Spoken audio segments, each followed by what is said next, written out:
I've cleared buildings in silence. Kicked doors in the dead of night while the enemy slept 2 floors below. I've hunted men in fog so thick we only saw blood bloom after the trigger. But nothing prepared me for how fast my own men died. They trusted me. I gave the signal. We dropped into descent zone Delta 7 at 0342 under blackout protocols. Full exfil expected by dawn. A cleanup op or so they said. A suspected intel leak at a communications hub in the husk of a half-burnt school. Small target. No civilians. No resistance. Just an old building and a quiet name on the op sheet. Asset E23. Standard. We swept first floor clean. No movement. Dust in the air but no heat signatures. Winters kicked open the stairwell door. Redfield followed. Both gone in half a breath.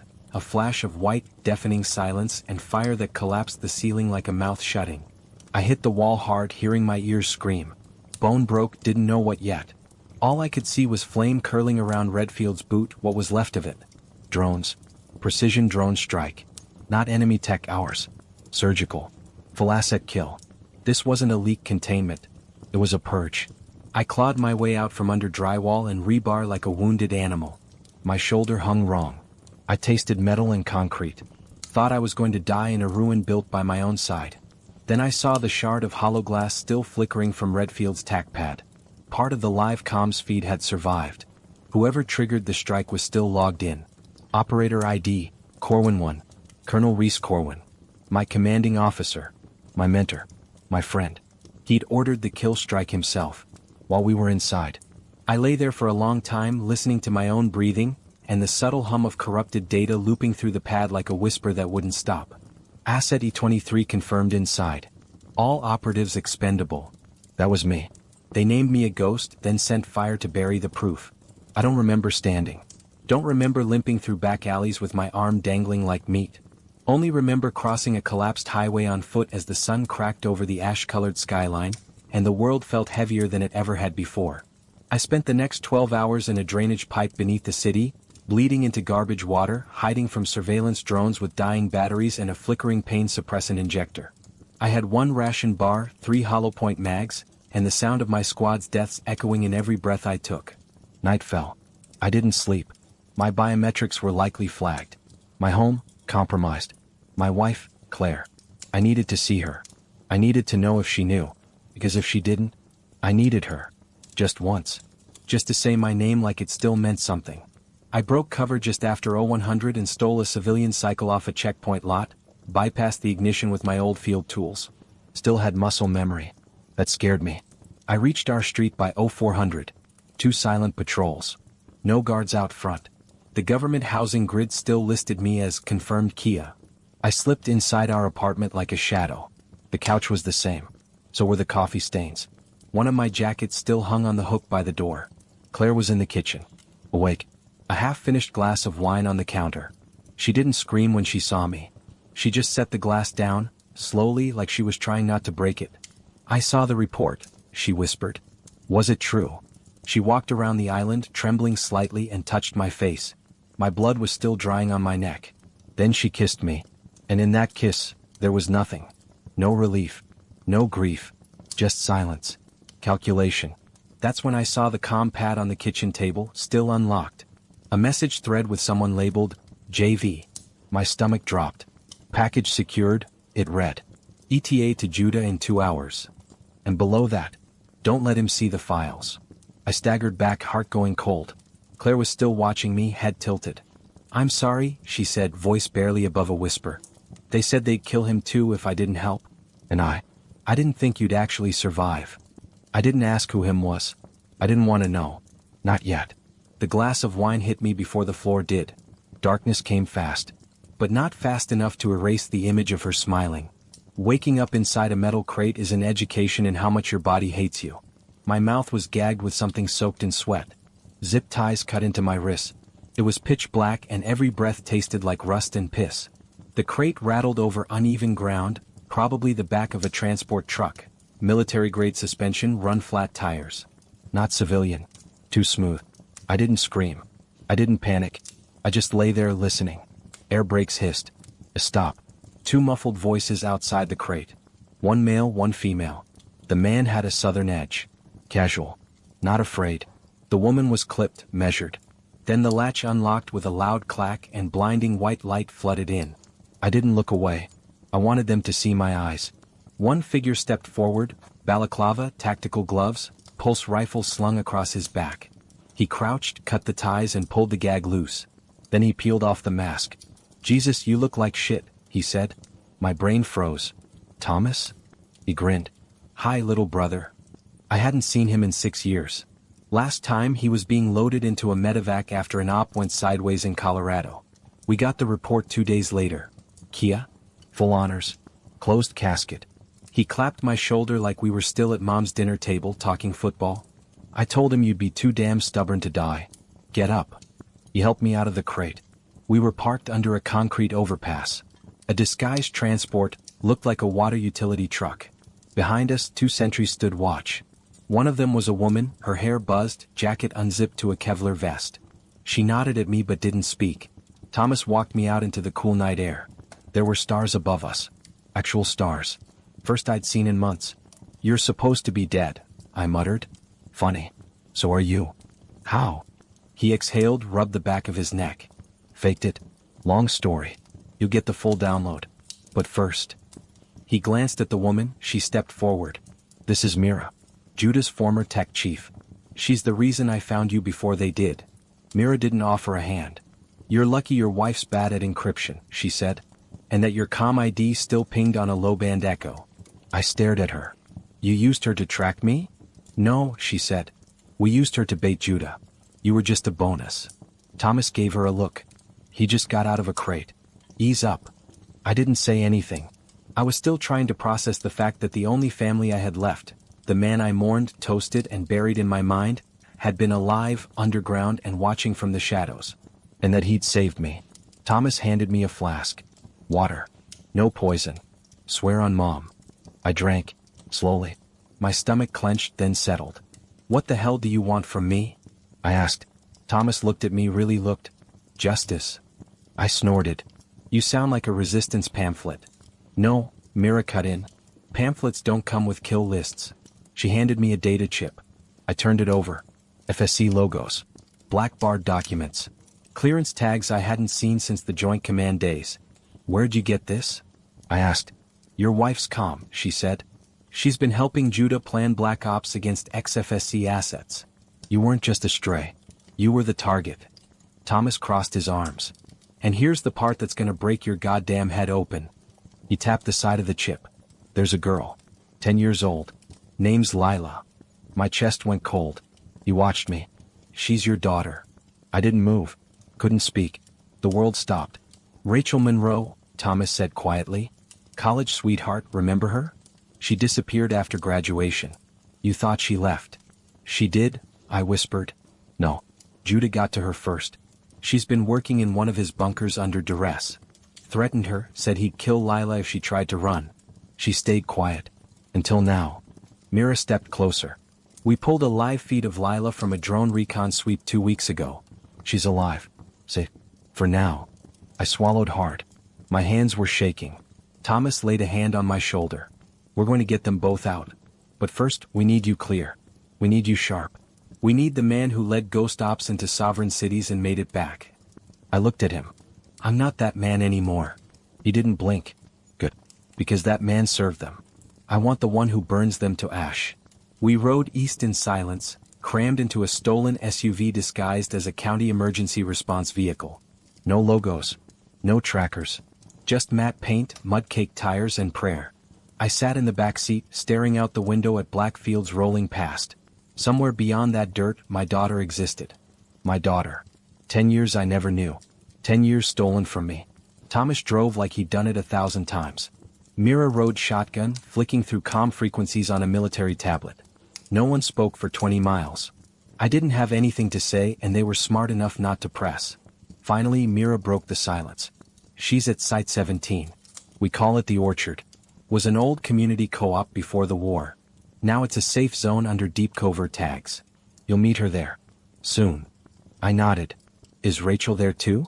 I asked, my voice thinner than I liked. Mira hesitated. "No. She's still inside Judah's network. He's got her pinned at a tech hub outside Richmond. She's valuable. Designs most of his surveillance scramblers. She stayed because he threatened the kid. Of course he did. That was Judah's style. Wrap a leash in righteousness, call it resistance. And she never told me, I muttered. She tried, Thomas said. Letters. Messages. Judah intercepted everything. She thought you were dead anyway. I clenched my fists in my lap. My whole body ached with the weight of too many revelations in too little time. She's still in there. Why haven't you pulled her out? Mira looked back at me. Because we didn't have you. Thomas nodded. You know his ops. You know how he thinks. Hell, you know how we think. She's alive because she's useful. But that clock's ticking. I leaned my head against the cold window glass. The hum of the engine, the tension in my chest, the feeling that I was on a collision course with every mistake I ever made, it was all too loud. We stopped 3 hours later, just before dawn. The orchard looked like a graveyard. Burnt orchard trees, twisted rows of metal fencing camouflaged by rust and dead ivy. It didn't look like a safe zone. It looked like a place hope went to rot. We passed a coated gate, then a second. A sentry flashed a green beam over Myra's wrist implant. They waved us through. Thomas parked by a barn that had been converted into a living space. Solar arrays lined the roof. A compost toilet beside it. Off-grid. Efficient. My legs didn't want to move. They'd carried me through deserts, jungles, hellholes, but now, with my daughter just feet away, they locked. Mira gave me a small nod, then slipped inside ahead of me. I stood outside for a moment longer. You all right? Thomas asked, watching me. No. He grinned. Good. That means you give a damn. I walked in. The barn was warm. Dim. Smelled of hay, old wood, and food cooking somewhere in the back. A couple cots. Some crates. Solar-powered lanterns.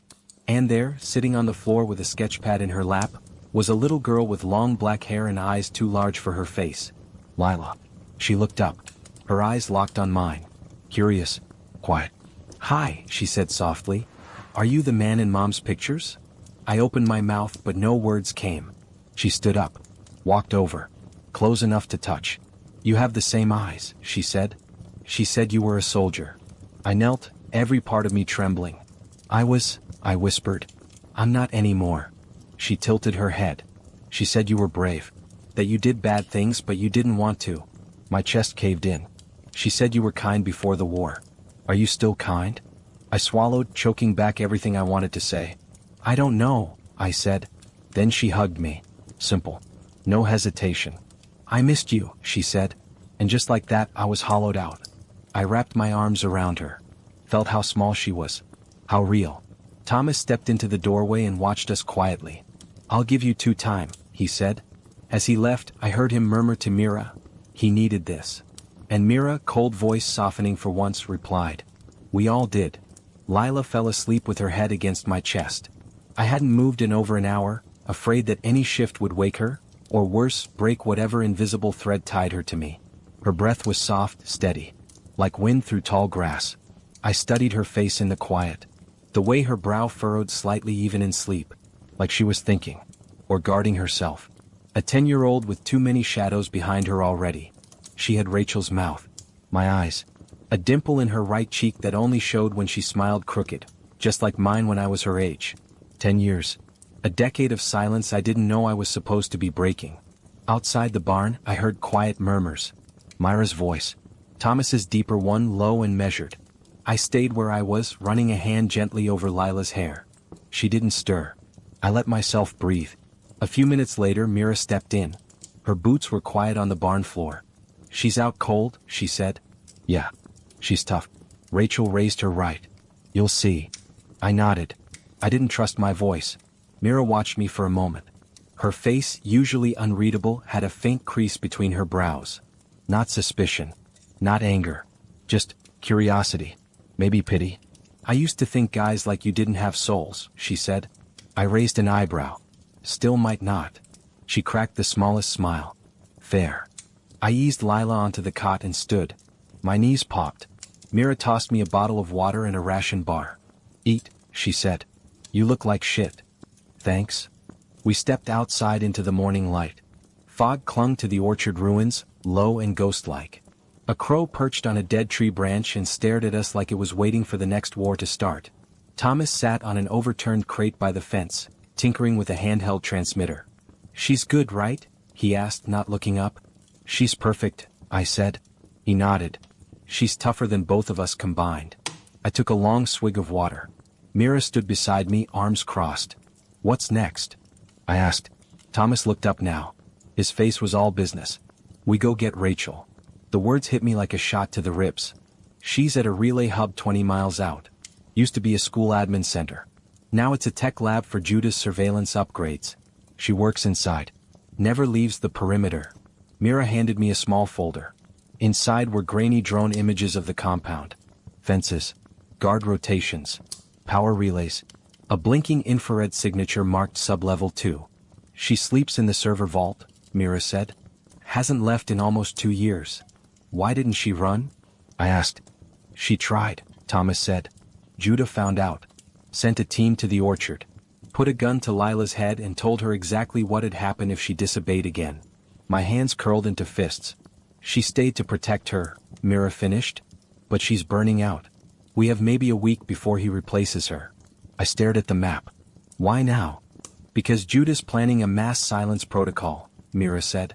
He's going dark. Killing all connections to external resistors, including Lila. That was it. That was the line. I looked at Thomas. I want the plan. Every door. Every blind spot. Every frequency. I'm going in. You're not going alone, Mira said. Thomas smirked. She's more useful than me in a raid anyway. Mira didn't smile. I'm not going for you, she said flatly. I'm going for Rachel. She saved my life once. I nodded. Then we go in fast. Quiet. And if Judah's there. I didn't finish the sentence. I didn't have to. Thomas leaned back, looked off into the misty horizon. Funny, isn't it? What? You went off to war to protect the country. Now you're fighting to protect one woman. One girl. I shook my head. No. I'm fighting to kill the man who took them from me. We hit the edge of the compound just after dusk. Mira had looped the perimeter cameras and fed false audio into the patrol comms. Old tricks she learned under Judah, now turned against him. She was calm, efficient.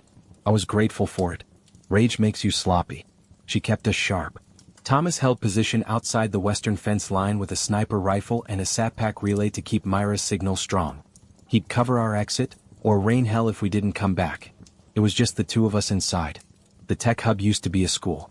You could still see faded mascots on the gymnasium doors, some dumb cartoon bulldog with a chipped helmet. Now it was all chain-link fences, reinforced blast doors, humming generators, and cold concrete. We breached through a maintenance tunnel. Mira shut down the alarm grid with a pulse spike. I watched her fingers move over the panel, fast, sure. I wondered what Judah had promised her to stay so long. Then I remembered, nothing. She'd stayed because she owed Rachel. And now I owed them both.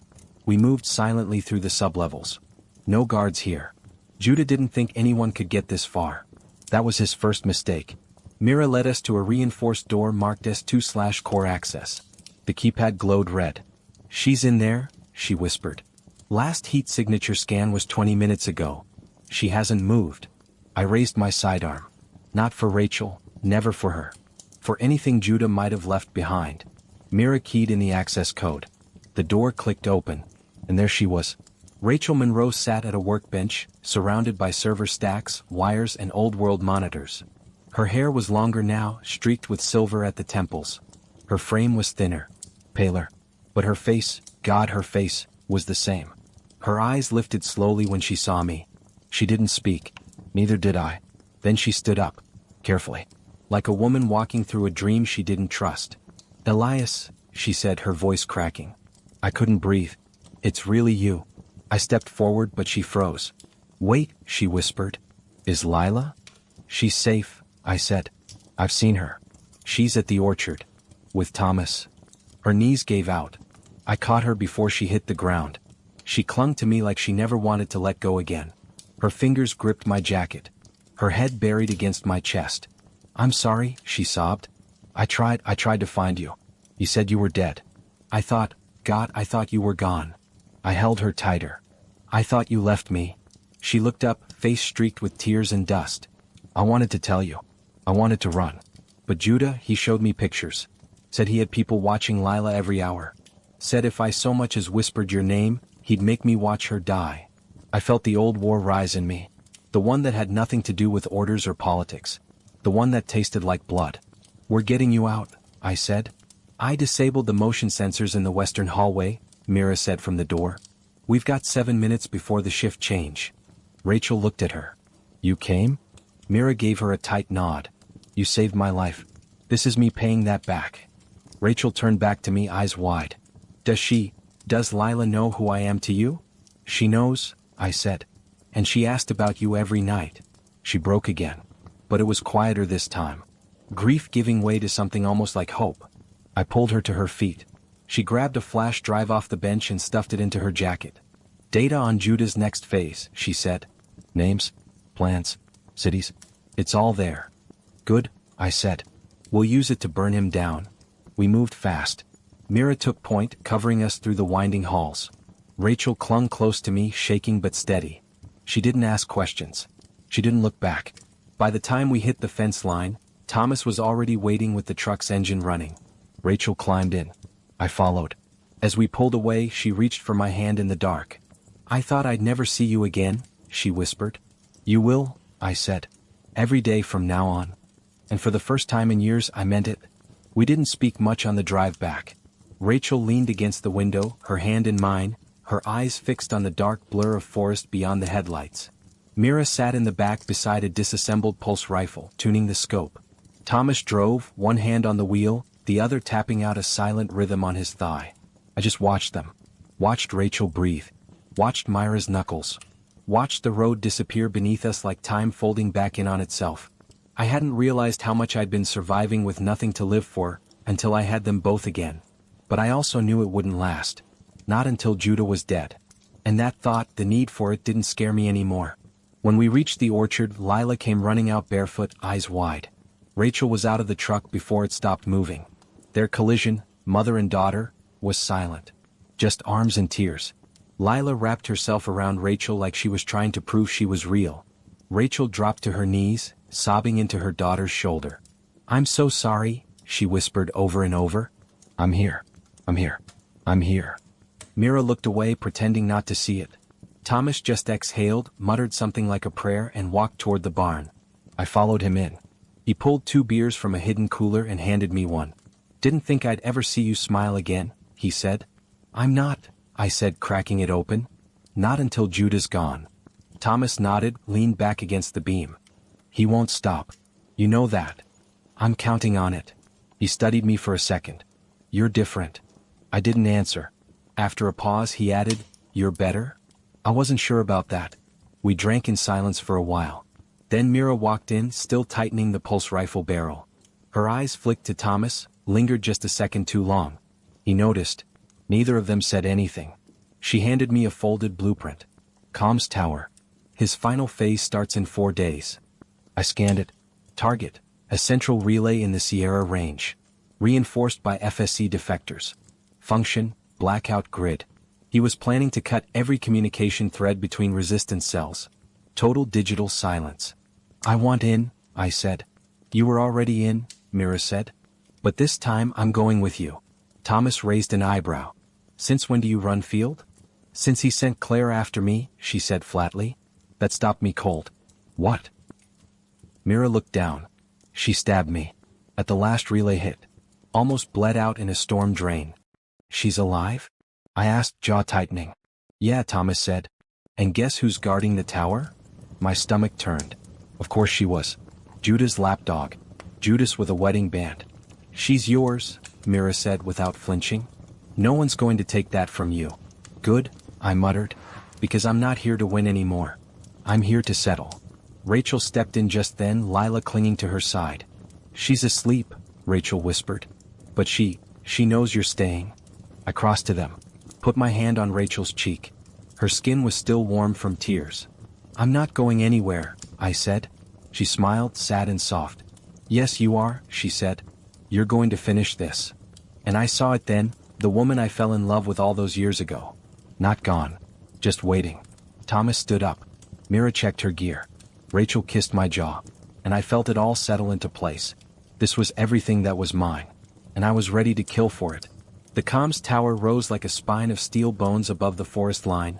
5 stories of reinforced scaffolding, antennae, and death. Judah's blackout grid control node. The end of every voice that still resisted. And Claire was here. Mira and I approached under cover of darkness, crawling through pine needles and damp moss, cold mud smeared on our faces. Thomas was nested in a ridge behind us, eyes on the scope. No snipers. Minimal patrols. Judah didn't expect us yet. But Claire did. She always knew when I'd come back. We slipped through a breach in the north fence. Mira jammed the local sensors and overrode the drone pathing. She moved like a machine, quiet, lethal. No wasted motion. We reached the generator bunker in under 6 minutes. Inside, fluorescent lights buzzed overhead. The air reeked of ozone and metal. "She's stationed in the control wing," Mira said, checking her map. "3rd floor. West side. You want backup?" "No," I said. "Just get the data. Bring this place down when I give the signal." She nodded. "Don't hesitate." "I won't." I moved alone. The stairwell creaked under my boots. Every corner felt too quiet. No guards. No chatter. Just long sterile halls and echoing power hums. She wanted it this way. The control room door was open. She stood at the center console, back turned. Black combat jacket. Hair tied up. Comms headset resting on her collar. She didn't flinch when I stepped in. "Hello, Elias." Her voice hadn't changed. "Come." Control.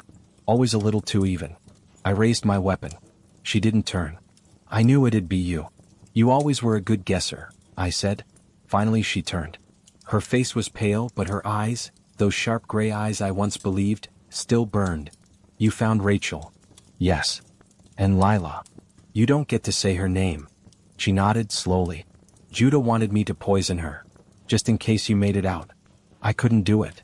"That's your redemption arc? You didn't kill my daughter?" "No," she said, stepping forward. "I just destroyed her father instead." I didn't answer. I just leveled the pistol at her head. "I loved you," she said. "At first. Before I knew what you did. I followed orders. You murdered my parents in their home. I was ordered to neutralize insurgents. Your mother was building drone bombs. Your father shot at us. They were protecting their neighborhood. Their people. They were on the target list." "And what was I, Elias?" she hissed. "What was I on your list? A placeholder? A name you could whisper to feel like you still had a soul?" "No," I said. "You were the last thing I believed in." She smiled then. Soft. Almost kind. That's the part that hurt the most. Then she moved. Fast, hand darting for the sidearm on her belt. I shot her. 3 times. Just, gut. Like. She dropped hard, gasping, blood blooming fast. A crimson pool spreading across the sterile white floor. I walked to her. Kicked the pistol out of reach. She coughed, tried to sit up. I knelt. "You set up the ambush. You smiled when I drank poison in my own home." "I had to," she gasped. "You killed." I pressed my fingers against the wound in her stomach, made her cry out. "I buried those men," I said. "My unit." "You handed them over to Judah." She shook her head weakly. "No, not him. Corwin." "What?" She coughed blood. "Corwin gave the kill order. Judah just made sure you were too broken to care after." I stared at her. "You were just a pawn," she whispered. "Like me." Then she smiled again. I stood. Looked down. "You had the chance to run. You chose this." "I chose vengeance," she rasped. "So do I." I grabbed the emergency override switch on the wall and smashed it down. Locked the blast doors. Triggered the fire suppression override. She looked up, confused. "Wah?" Gas hissed from the vents. CO superscript 2 flood. The cold kind. The one that takes the air and your voice all at once. She reached for the console. Slipped. I watched her choke. Watched her hands tremble. Watched the smile fade. And when the red lights turned to nothing and the gas hissed quiet, I walked away. We blew the tower 10 minutes after I left Claire to die in silence. Mira triggered the charges from a quarter mile out. The explosion lit the treetops like false sunrise, glass, sparks, and steel raining down into the dark. The blackout grid never activated. Judah's entire surveillance phase died before it ever went live. We drove fast. No stops. No comms. Thomas met us on the ridge with a grin that vanished when he saw my face. "She's gone," I said. He didn't ask how. Just nodded and looked away. Rachel was waiting for us back at the orchard. She met me halfway to the barn, arms tight around my neck, lips against my ear. "She's safe," she whispered. "Lila's still asleep. She doesn't know anything yet." I held her longer than I should have. Every breath in her hair felt like a reminder of what I still had left to lose. Later, around the fire pit, Mira brought out a tablet loaded with decrypted files from Rachel's server vault. Names, supply lines, Traitor protocols. And Judah's personal access logs. Every message. Every hit order. Every cold, calculated directive. I scrolled until I saw it. My name stamped in red. Target E23, Elias Roth. Execute with prejudice. Deploy Operation Widowmaker. Asset, Claire Roth. Handler, Jay Vexler. He wrote it like a memo. Like I was just a gear squeaking too loud. Any of this admissible? I asked. Mira snorted. Against a regime that doesn't recognize courts? Not even close. Rachel leaned in. But it's enough to bury him. I stared into the fire. No, I said. Not bury. Break. Thomas looked at me over his beer. So what's the plan? I opened the map Mira had pulled. He's holed up in one of the fallback sites. Old meatpacking plant outside of Norfolk. No official ties. No drones. No chatter. He's dark. Rachel frowned. How do you know he's there? Because he sent everyone else to do his dirty work, I said. Claire. Corwin. But he never surfaced. Which means he's waiting. Watching. And he thinks I'm still chasing ghosts. Mira raised an eyebrow. You want to hit him now? No. I want him to come to me. She crossed her arms. And how do you plan to bait a paranoid sociopath with a god complex? I smiled. Cold and thin. I'm going to show him what's left of his sister. Rachel flinched. Elias. He made her into a weapon, I said. She chose to be part of it. He doesn't get to grieve her. He doesn't get to wear her death-like armor. He gets nothing. I turned to Thomas. I need you to leak the footage. He blinked. Footage? Security feed from the tower. From the moment I walked in to the moment I locked the doors. Let him watch it frame by frame. Mira looked grim. That'll bring him out. That's the idea. Rachel stood. Her face was pale but her voice steady. Then I'm going too. No. She's my sister-in-law. That makes this my fight too. I need you with Lila. I need you to come back. Our eyes met. Then don't let him die quick. I nodded. We staged the leak 24 hours later. Thomas bounced the footage through a half-dozen ghost servers. Mira edited out my face but not my voice. The kill line played clear. You had the chance to run. You chose this. I chose vengeance. So do I. We posted it on every encrypted resistance node we could reach. Judah didn't take long to respond. 12 hours later, our sensors picked up a mobilized convoy leaving Norfolk. Unmarked vehicles. No ID tags. 5 men. Not an army. A funeral detail. He wanted to find me himself. He was coming. And this time I'd be waiting. The meatpacking plant hadn't seen meat in 15 years. Just rust, rats, and ghosts.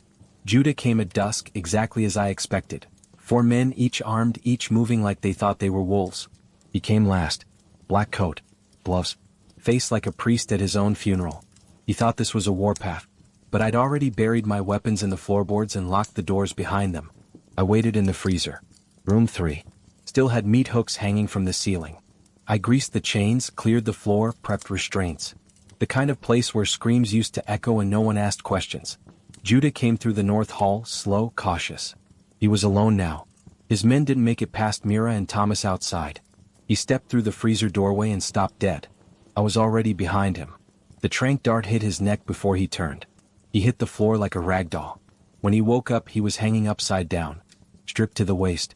Wrists chained to a meat hook. Blood trickled from his lip where I'd hit him a little harder than necessary. He didn't scream. That surprised me.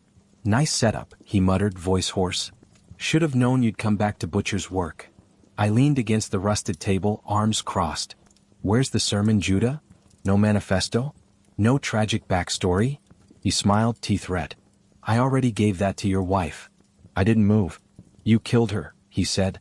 You finally picked a side. No, I said. She picked it. I just finished the sentence. He twisted in his restraints, wincing. You think this changes anything? You think pain matters to men like me? I stepped forward and drove a blade into the meat of his shoulder. He grunted but didn't scream. Not yet, I said. I turned on the portable recorder. One of Rachel's old Intercept models. This is for the broadcast. He blinked, surprised. What? You're going to confess, I said. Names? Orders? The civilian deaths. The kill list. The accidents. Everything. Or what? I leaned close. Or I don't kill you. I let you live. Long enough to see everything you built burn to the ground, and I make you watch from a goddamn hospital bed while they turn off your limbs one nerve at a time. His face shifted. The smile faltered. You wouldn't. I've already buried a wife. I've already lost 10 years of my daughter's life. I've already died once, Judah. What do you think I care about lines? He laughed then. A dry, broken sound. You were always the same, Elias. You just needed the right reasons to be a monster. I drove the knife in again. This time he screamed. The confession came in pieces. First the smaller crimes, extortion, surveillance, silence protocols. Then the names, Corwin, Claire. 2 other FSC defectors still operating. Then the orders. The assassination of my squad. The threat on Rachel. The plan to eliminate Lila if Rachel ever disobeyed. He spoke them all. In that room of metal and rust and blood, he recited his sins like they were numbers on a screen. When it was done, I turned off the recorder. You're not leaving this room. He smiled again, bloody teeth pink. I never was. I looked down at him, this shell of a man who had called himself revolutionary, who had traded every soul he touched for leverage. Do you believe in anything? I asked. He chuckled weakly. Power. I nodded. Then that's how you'll die. I didn't use the knife. I used the same field shovel he'd made Rachel dig server trenches with. The one she told me about in whispers when she thought Lila couldn't hear. The first blow shattered his ribs. The second caved in part of his jaw. I don't know how many it took. I just remember the silence when it was done. The way the freezer seemed colder. The way my hands didn't shake. I stood there a long time. Just breathing. Then I turned off the lights and walked out. Judah was dead, but the war wasn't over. I buried what was left of him beneath a collapsed fuel tank behind the plant. No marker. No ceremony. Just oil-soaked earth and silence. Mira uploaded the confession that night. Thomas ran the signal through every rogue repeater from Atlanta to Chicago. Within 12 hours, every resistance cell on the grid had Judah's voice in their ears, listing crimes like prayers to a God that never answered. Some cheered. Some didn't believe it was real. But every one of them knew the name at the bottom of every order. Colonel Reese Corwin. Judah was the butcher. But Corwin was the architect. He had always been the last stop. The next day, I watched Lila build a small tower out of rocks behind the barn. She didn't say what it was. She didn't have to. Rachel sat nearby, reading from a worn-out paperback, eyes on her daughter, but her fingers trembling just slightly with every turn of the page. Grief doesn't scream. Sometimes it just shakes quietly through your hands when no one's looking. I walked up and placed a small holotag at the base of the rock pile. Claire's name. Rachel looked up, confused. She was broken, I said. But that doesn't mean she wasn't a piece of who we were. She nodded once. Then reached into her jacket and placed something next to it. A rusted chain. From Judah's dog tags. She didn't say a word. She didn't need to. We left the orchard that night. Rachel stayed behind with Lila. Thomas handed her a pulse pistol and a frequency map. Mira gave her a nod, almost approval. That was as close to affection as Mira gave. Lila hugged me like she didn't want to let go. I knelt, held her tight, whispered into her ear. You are the best part of me, I said. Don't let this place take you. She squeezed harder. Will you come back? I'll crawl if I have to. She kissed my cheek. And then we were gone. Corwin's convoy was moving north. He'd gone underground after Judah's confession went public, probably expecting mass rebellion. He wasn't wrong. Cities were already burning. Resistance cells that had been quiet for years were seizing checkpoints, raiding supply lines. Corwin's empire was cracking. But he didn't run. That wasn't his style. He doubled down. Word was he was planning one last protocol, final silence. A purge of high-value prisoners, former officers, and resistance leaders. A blood reset. We weren't going to let it happen. We tracked his command convoy to a canyon pass west of Roanoke. Perfect terrain for an ambush. Steep cliffs. One way in. No satellite coverage. The government had stopped maintaining it years ago. It was almost poetic. Corwin, buried in the ruins of the infrastructure he helped destroy. Thomas planted the charges. Mira set up a jammer grid. I watched the dirt road, waiting for the first sign of their lead vehicle. It came at dawn. 6 black trucks. 1 armored personnel carrier. Rear gunner mounts. No air support. Cowards don't fly when they think the sky might be listening. We let the lead truck pass. Then the second. When the APC rolled into the kill zone, I nodded. Thomas triggered the explosives. The front truck went airborne, flipped sideways. Fire roared across the canyon like it had teeth. The last two trucks skidded to a stop, drivers scrambling out into chaos, coughing, yelling. Mira hit the jam signal. No comms. No backup. No escape. I advanced through the smoke, rifle drawn. The men who hadn't been incinerated were scrambling. We moved fast, surgical. 2 to the head, sweep, advance. Within minutes, the only sound left was the crackle of flame, and the sound of one last steel door creaking open. Corwin stepped out of the APC like a man walking into church. No armor. No weapon. Just his medals pinned over a black uniform, spotless, sharp, custom-tailored. His white hair was slicked back. He looked older, smaller. But those eyes, still sharp, still cold.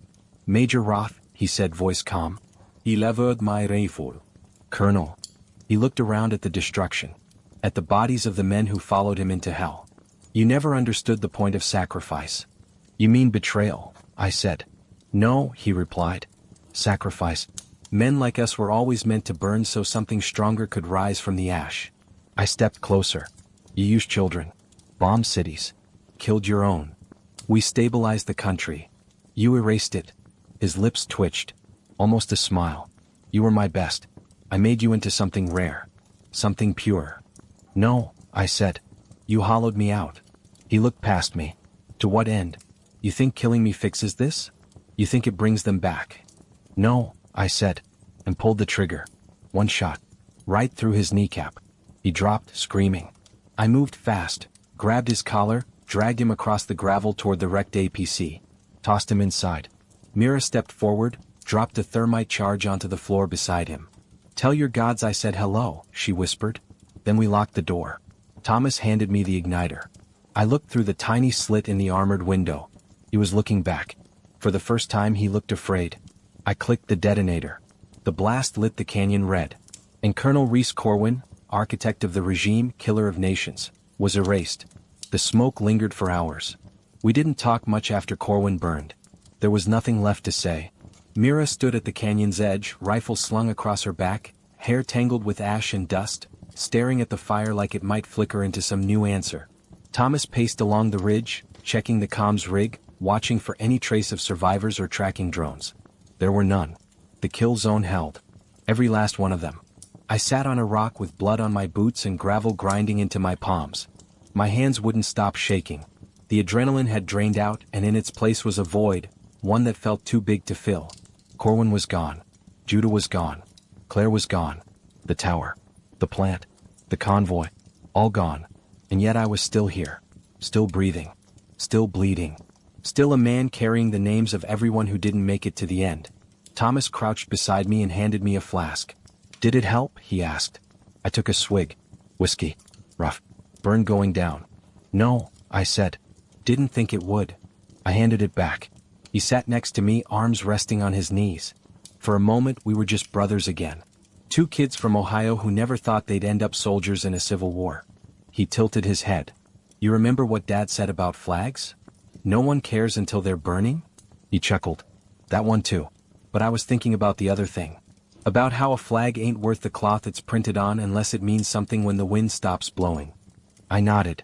"Guess the wind stopped." "Yeah," he said quietly. "Think we're still worth anything?" I looked at the fire in the canyon.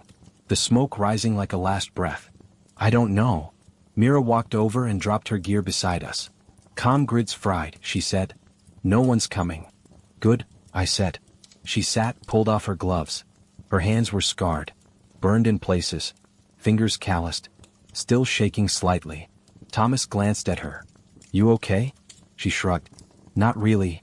They looked at each other. A long, tense beat. Then something passed between them, unspoken but loud. I recognized it. Desire dressed in restraint. "I'll be at the truck," I muttered. Neither of them stopped me. We drove west in silence. The roads were empty now. Military checkpoints abandoned. Supply stations burned. The regime was crumbling faster than anyone predicted. Resistance cells weren't just fighting anymore, they were occupying. But what they'd inherit was rubble. Ghost towns. Data skeletons. A nation hollowed out by fear and filled with blood. The war wasn't over. The flags had just changed hands. We reached the orchard by nightfall. I knew something was wrong the moment we pulled in. No lights. No sentries. No laughter from the barn. Just silence. I sprinted from the truck, Mira and Thomas right behind me. The barn door was open. Inside, nothing. Empty cots. Supplies gone. Lila's sketchbook still on the floor, half torn, pages flapping in the breeze. My heart slammed into my throat. Rachel. I shouted. Lila. Thomas grabbed my arm. Tracks. They left willingly. No signs of struggle. Mira tapped her wristband. Encrypted signal, westbound. Faint but consistent. I grabbed the sketchbook and turned the page. There, scribbled in a child's handwriting, were 3 words. We're waiting, Daddy. My knees buckled. Rachel had left it for me. She knew we'd come back. Knew I'd survive. Thomas clapped me on the back. They went ahead. Safer ground. Probably toward the safe zone near Silver Ridge. Quiet place. Then we go now. Mira grinned for the first time in days. No time like the present. But Thomas didn't move. He reached into his coat and pulled out a folded slip of paper. Yellowed at the edges. I'm staying. I stared. What? I'm not built for peace, Eli. I was dead once already. Maybe that's where I belong. There are still remnants out there. FSC stragglers, warlords, splinter cells. Someone's got to keep the monsters under the bed afraid to crawl out. I stepped forward. You don't have to die alone. He smiled. I'm not dying. Just staying behind the curtain. He turned to Mira. You sure? She hesitated. Then shook her head. No. But I'm going with you anyway. He grinned wider. Didn't think I'd get that lucky. They kissed. Quietly. Like people who didn't believe in time anymore. When they broke apart, Thomas held out his hand to me. This is your chapter now. I shook it. Art. Don't disappear again. No promises. I drove west alone. The roads narrowed. Trees thickened. Fog rolled over the pavement like a blanket. Somewhere in that mist, I knew Rachel and Lila were waiting. Waiting for the last ghost to come home.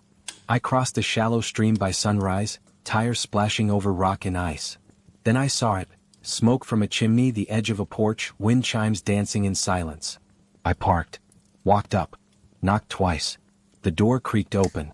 Rachel stood there, barefoot, hair tied up, face calm. She didn't speak. She just stepped aside and let me in. And there, curled up on a worn armchair, was Lila. Drawing. She looked up, saw me, and smiled. Not big. Not loud. Just real. Hi, Dad. The wind was soft in Silver Ridge. It moved like something careful, weaving through the trees without shaking them. The sky hung wide and pale over the ridgeline, a kind of silence I hadn't felt in years, one that didn't mean ambush or aftermath, just quiet. The house was old, 2 stories with white siding and a crooked porch that creaked when I stepped on it. Wind chimes clinked gently above the door. They weren't tactical. They were ornamental. That meant something. Rachel was in the kitchen when I came in, sleeves rolled up, hair a mess, humming an old tune that made my chest ache. She turned, smiled. You made it. I kissed her. That was the answer.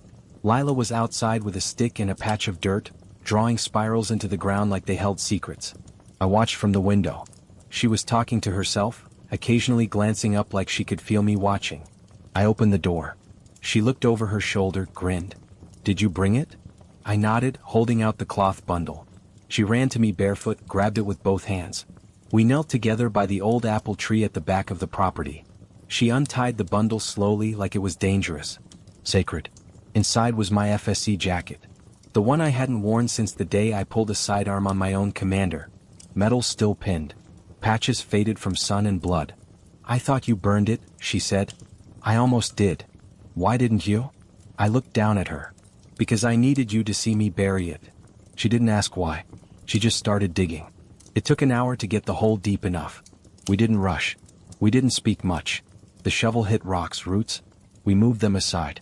When it was ready, I lowered the jacket in. Folded tight. Like a body. Lila stood back, arms crossed, watching me fill the hole again, one scoop at a time. When I was done, she placed a single stone on top. No name. No marker. Just an ending. That night, Rachel made stew with root vegetables and smoked meat someone had traded her for solar batteries. We ate by lamplight, no screens, no signals, just the creak of wood and the distant hoot of an owl. After Lila fell asleep, Rachel and I sat on the porch. She pulled a blanket around her shoulders and rested her head on my chest. You think it's over? She asked. No, I said. But it's quieter now. She nodded. We listened to the wind for a while. No gunships. No boots on gravel. Just crickets and night air. I dreamed about this place when I was in that server vault, she said. I built it in my head. Every nail. Every step. It was the only way I stayed sane. I wish I'd found you sooner. You did, she whispered. You always do. You just take your time. We didn't talk about Judah. Or Claire. Or the names we'd never stop carrying. We just existed for once without the weight. In the following weeks, the resistance fractured. Some cells turned on each other, fighting over supply caches and leadership. Others just vanished into the rural dark like we did. Rumors said the new Provisional Council was forming out of Atlanta. Mira and Thomas were helping from a distance, running black site sweeps, clearing out warlords. Sometimes we heard from them. A shortwave message every few days. Mostly coded jokes and coordinates. They were still together. That mattered. One message came with a single phrase. Monsters still under the bed. We're not letting it out. I smiled when I read it. Rachel didn't. She just said, they deserve more than this. She was right. But it was what we had. Lila started school again. Not a building, not a class. Just a group of kids and one old woman with a chalkboard and a dog who liked to bark when she spelled words wrong. Lila loved it. She came home every day with questions I couldn't answer and drawings that made me wonder if she remembered more than she said. One afternoon she brought home a project. My hero written across the top of a wrinkled page. There were 2 stick figures. One had a gun. One had a heart. She'd labeled both, Dad. I didn't know whether to laugh or cry. I did both. One morning I woke up before dawn. Went out to the porch. The wind had picked up. Cold, sharp. The kind that smells like frost. I sat with coffee and watched the tree leaves sway. And I thought about my squad. Redfield. Winters. Beck. I thought about the noise they never got to escape. The orders they followed until they were swallowed by fire. I thought about Corwin's face before the blast. Judah's blood on the floor. Claire's last breath fogging up that glass. And then I thought about Lila's laugh in the next room. Rachel's bare feet on the porch. The way wind chimes didn't flinch when the wind stopped. I didn't find peace. I don't think peace is real. But I found a place where I didn't need the rifle by the door. A place where silence wasn't a threat. Where names could be spoken without fear. Where a man like me could finally stop running. And when Lila asked me one night what kind of soldier I used to be, I didn't answer. I just reached out, pulled her close and held her. And she didn't need words. She just stayed. The marker we carved wasn't for anyone else. No names. No flags. Just a flat river stone, smooth and black, resting beneath the tree where Lila once buried my jacket. She called it the Quiet Rock. Said if you sat by it long enough you could hear the wind tell you things. I didn't argue. She'd lived through more than enough to earn a little magic. Spring came late that year. Snow clung to the northern hills long after the sun said it shouldn't. Rachel said it was a reminder that the world doesn't shed its cold all at once. I believed her. The garden bloomed slow but steady. Potatoes. Beans. A few stalks of corn that didn't look confident but stood anyway. Lila painted faces on the scarecrow and named him Mr. Watcher. She gave him my old boots. I didn't take it personally. One night I heard a broadcast on the shortwave. Crackled through sometime past midnight. Thomas's voice. Come. Strong. Northern zones holding. No sign of splinter forces this week. You can tell Mira she wins the bet. Again. P.S. The ghosts don't haunt me so much anymore. Just linger. I listened 3 times before I turned it off. Didn't record a reply. Didn't need to. He knew I heard. Rachel started writing again. Not code. Not technical manuals. Poetry. She read one to me under the stars one evening, barefoot in the grass, fireflies blinking like hesitant thoughts. It was about doors. Ones that open when you least deserve it. Ones you walk through anyway. Lila asked me once if I'd ever go back. Not to war. But to the ruins. The places I left burning. I don't think they'd recognize me, I said. She thought about that. Would you recognize them? I didn't have an answer. Maybe that's the point. On her 12th birthday, I gave her the compass from my old field kit. Still scratched. Still accurate. Why do I need this? She asked, half smiling. Because no matter where you go, you should never lose yourself trying to get there. She wore it around her neck like a charm. Said it made her feel brave. Sometimes I still wake up in a sweat, hand reaching for a rifle that isn't there. Sometimes I hear voices in the trees. Sometimes I see Redfield's boot in the fire. But most mornings I wake to Rachel's breath, Lila's footsteps on the stairs, and a light so soft it almost feels like forgiveness. I'm not the man I was. I'm not sure I ever will be again. But I'm still here. And that's enough. For now.